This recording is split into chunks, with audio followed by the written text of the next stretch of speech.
Kebakaran rumah diduga akibat korsleting di Cakung, Jakarta menewaskan seorang wanita. Fakta mengejutkan menyeruak.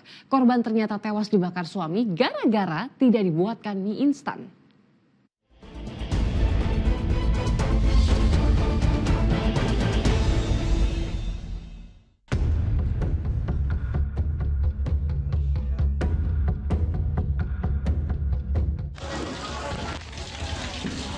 Kebakaran rumah berlantai 2 di Jalan Pahlawan Komarudin, Cakung, Jakarta Timur awalnya dikira sebagai peristiwa yang dipicu korsleting listrik. Kala itu warga berupaya menjinakkan si jago merah dengan peralatan seadanya. Setelah 12 unit pemadam kebakaran datang, api akhirnya berhasil dipadamkan dan tidak merembet ke bangunan lain. Yang terbakar rumah tinggal 2 lantai. Dugaan sementara adalah arus pendek. Itu sempat ada perambatan nggak Pak atau bagaimana Pak? Perambatan sebenarnya memungkinkan, namun karena kesigapan anggota kita dari pos terdekat, sehingga 65 bisa diblokir, sehingga tidak merambat kemana-mana. Hanya satu rumah itu saja.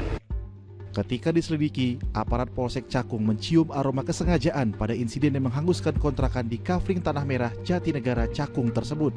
Salah satu penghuninya, yakni seorang pria berinisial MA, menghilang. Padahal istrinya menderita luka bakar dan harus dirawat di rumah sakit. Sedangkan ibu mertua MA juga terluka, namun anehnya karena dianiaya. Dugaan kebakaran disengaja oleh MA kian menguat dengan temuan botol bekas cairan thinner di lokasi kejadian. Polisi juga mendapat kesaksian terkait perilaku MA yang kerap menganiaya istrinya. Setelah dilakukan pengecekan benar bahwa ada peristiwa kebakaran.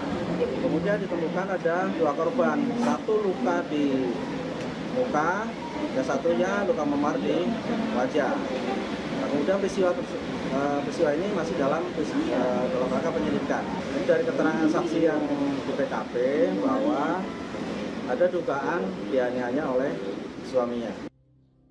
Hasil penyidikan Polsek Cakung membantu aparat Polres Jakarta Timur menangkap tersangka di tempat persembunyian yang tak jauh dari lokasi kebakaran.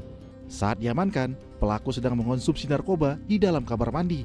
Sementara itu beberapa hari dirawat, istri tersangka akhirnya meninggal dunia akibat luka bakar yang dialami.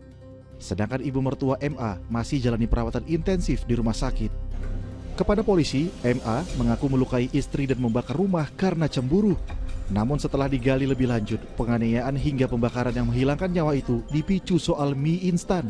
Tersangka kesal seolah-olah tidak merespon apa yang diminta tersangka kepada korban untuk membuatkan mie. Menurut keterangan saksi yang kami lakukan pemeriksaan, memang tersangka ini sering melakukan KDRT terhadap istrinya. Namun yang lebih parah adalah pada saat kejadian ini. Ya, saat itu pelaku merasa permintaannya dibuatkan mie instan tidak dihiraukan sang istri. Tersangka lantas meluapkan amarahnya. Korban yang ketakutan mencoba berlindung di balik tubuh ibunya. Sementara tersangka kian kalap. Pria berusia 29 tahun itu lantas mengambil botol berisi thinner. Isinya disiramkan ke arah sang istri lalu membakarnya. Api juga membakar kontrakan yang mereka tinggali. Tak hanya dijerat pasal penganiayaan, tersangka juga dijerat dengan pasal pembunuhan berencana dan pasal narkotika, bisa terancam penjara seumur hidup. Tim Liputan melaporkan.